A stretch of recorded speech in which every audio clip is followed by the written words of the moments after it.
probably talking to myself on here. What's up? It's your girl, Kim, aka Coach Kimami. We are touching base on resiliency, and who knows best how to build resilience other than myself. I grew up already going through foster care. I dealt with abusive babysitters growing up. I went through intense bullying where I nearly dropped out of high school. I actually took a year on independent study so I could get away from everything else like that. And I was also, as you guys know, I wasn't really raised by parents. I was raised by an older sister, so I had to learn how to hustle early, hustle hard, but also be smart. So growing up, all I really learned was how to survive, and it really kind of made me shut out a lot. High school till I was 25 or so, I was in a really long-term relationship, and it was pretty toxic. And it's because it was a toxic cycle that I knew couldn't break. And right now, I'm just trying to mend things. Not with him, but try to mend anything that I have broken. There's part of me where I know that I was so broken that I didn't want to damage everything else around me. And sometimes I had to realize that I can't always take on every task. And part of self-awareness is knowing when to step back and learn how to build yourself, because if I'm not mentally there, I cannot help other people. And it sounds horrible, but I'd rather distance myself than harm people by having them closer to me, if that makes sense. After those 2-minute spiels, let's get into it. Have you been going through a breakup? Did you get cheated on? These are good questions. Are you heartbroken? Did I ask that already? I probably did. How to build resiliency, and where did I get this idea? So I was actually on my way to work. I Ubered to work. One of the drivers was talking to me, and he was like, I'm very motivated. I am determined, but I am not resilient. How do you stay resilient? And he was going through a heartbreak.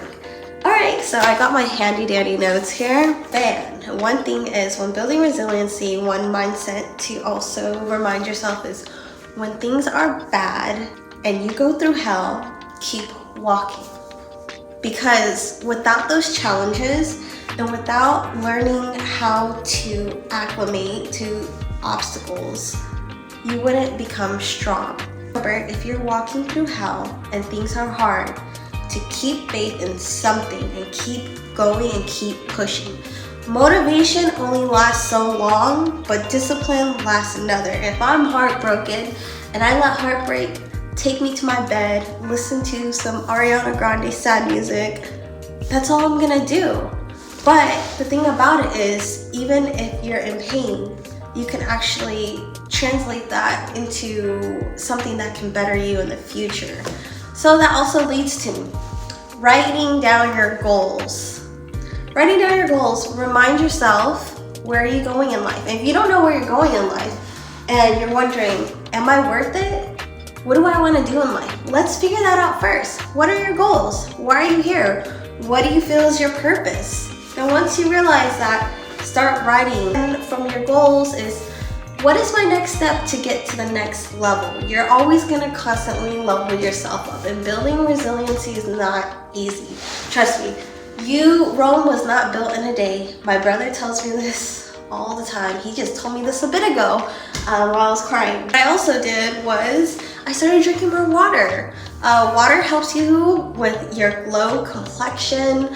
I would push myself to a gallon a day. And if you can't do a gallon a day, at least do 2 liters. Just keep drinking. You're gonna pee like a ton. You're gonna pee a ton for like the first 2 weeks. But then after that, your body will slowly acclimate to it.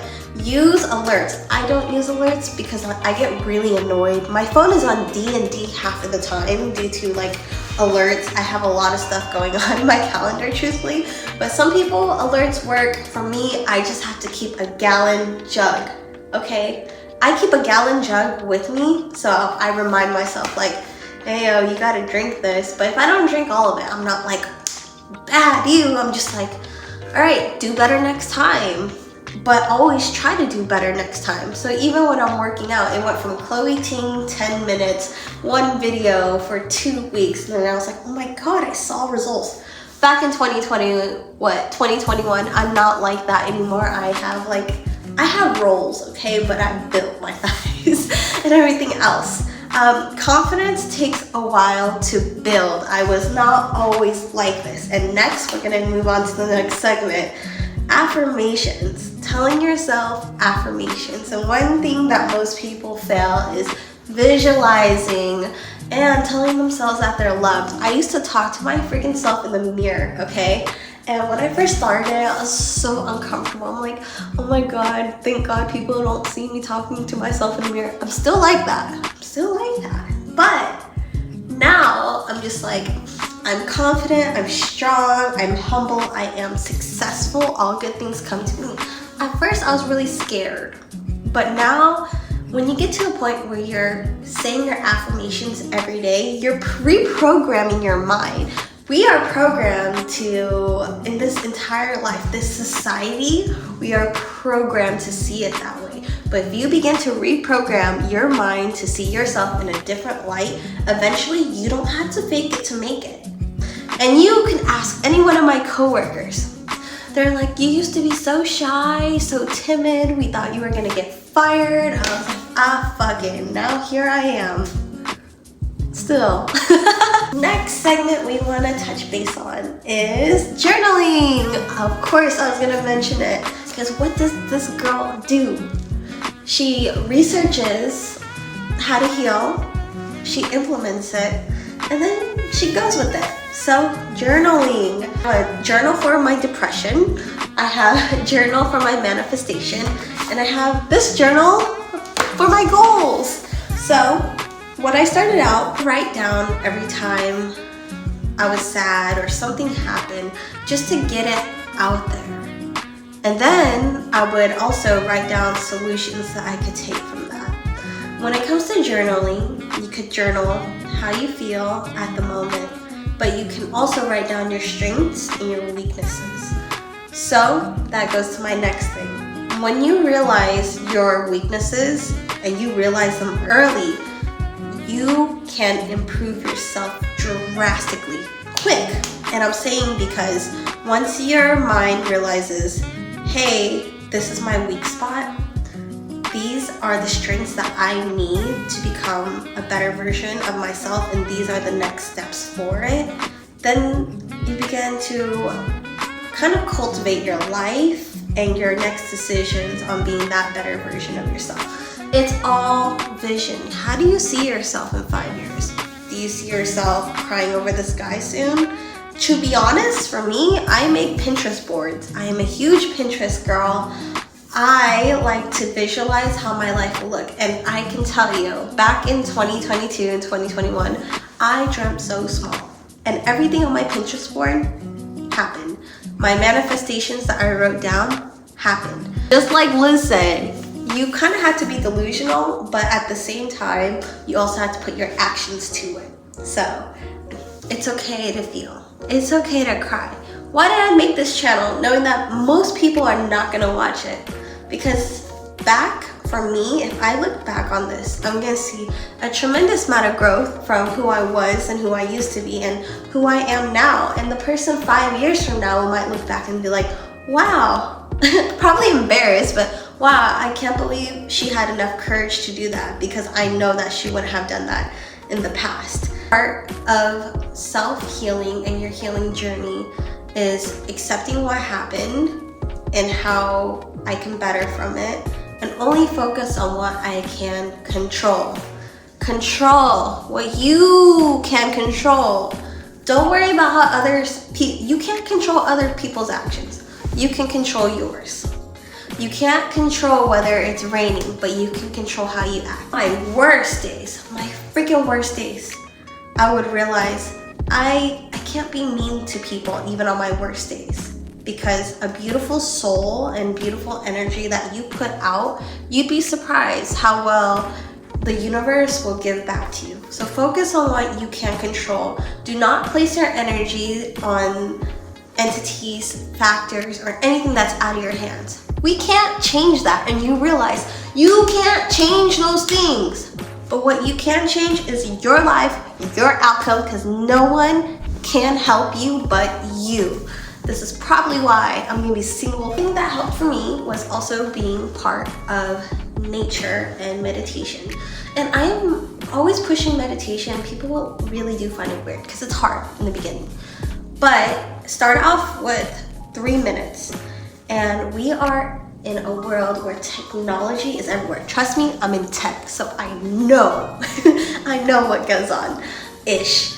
But we're in a world where we're so overstimulated by our electronic devices, our apps, everything around us is so quick, instant, everything. We lose track of what the simple things are. And sometimes when you close your eyes and you focus on your breathing and all you hear is like frequencies, binaural frequencies, and you close your eyes and you're alone with your thoughts, you're present for at least 3 minutes, it could change a lot, especially if your life is very fast-paced for mine. Meditate for 15 minutes, at the very least 30 minutes, at least once a week. I love being in tune and within nature. I'm a huge believer on energy, as we know, but I like to vibe with everything. And beginning to take walks and being in your own mind takes you away from lust, takes you away from attention that is unnecessary, and it helps you keep aligned with what your real purpose is. And once you find your purpose, then you're gonna understand your life will run much more smooth, knowing that I have a purpose here, everything's gonna be okay. And even though I'm going through really hard times right now, I know that something bigger, if you believe in God, I believe in God, that God will lead me the right direction. And pain is only temporary for now, but there's always something, if I push past this, that will get me to where I want and what I need.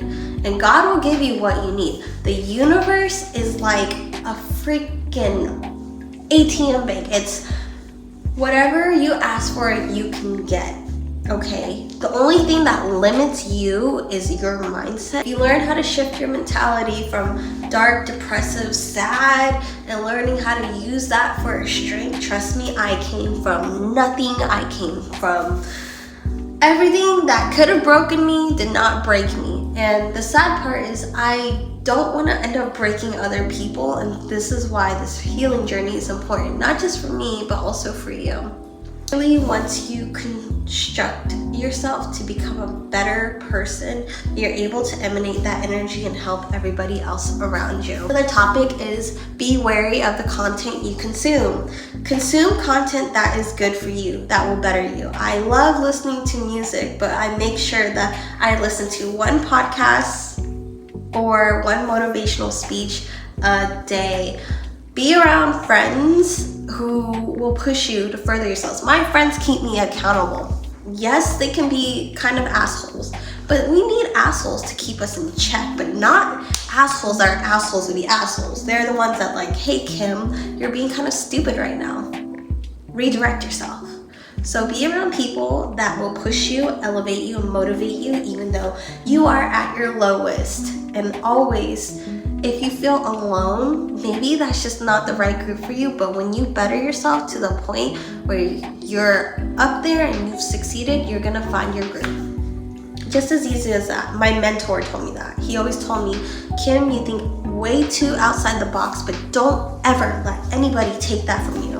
And if you feel alone right now and you feel like your friends are not your friends, that's because you're in the wrong group of friends, and you are meant to be more successful. You're meant to be in a different place, and you will attract those people wherever you go because you have cultivated your mindset to reach whatever goal you are, and that's, you're gonna meet people at your very level. Energy, attraction, work hard. That is my take. Resilience. Oh yeah, hold on. Do not let your actions be determined by your emotions. Learn how to regulate your emotions. And before I get really angry at people or at anything, I take a step back and I I seem really bitchy in real life, but I'm actually like such a bubblegum sweetheart. Take a step back, take a breather. I breathe at least like 10 times. I think it over, and I respond. So, yeah, to actually really wrap this up, that is my take on building resilience. You got this. So let's wrap it all in a bow. What is resilience? Resilience is overcoming obstacles. What does it take? Determination, motivation, and discipline. How are you going to become disciplined? Make a plan. If you're heartbroken, don't let it. Do not let it control you, okay? And it's easy to say that because there's sometimes I don't want to freaking gym. I don't gym every day. You don't have to be perfect. And in the beginning, you're not going to be perfect. We're going to make a goal. What are my goals? Where do I want to be in 3 years? Make a vision board. If you need to make a vision board, I did mine on Pinterest. Then we're going to do something called action items. What are action items? Action items is how are we going to get there? Oh, water. Water and fitness are important. Consume more water. You'll get glowing skin. It'll help your metabolism. And your fitness will help build up discipline and build up a body that you want and help you become more confident. Next is journaling and affirmations. Journaling helps self-reflection. Journaling helps you visualize, manifest. Whatever you want to write down that's on your heart that you can't tell everybody, that is what your journal is for. Three is surrounding yourself with good content and good people. Keep your goals in arm's distance. Your goals come first, okay? Do not jump into a relationship out of emotions or rebounds. Focus on your goals first and you'll have an amazing outcome in life. I love you guys so much. Bye-bye.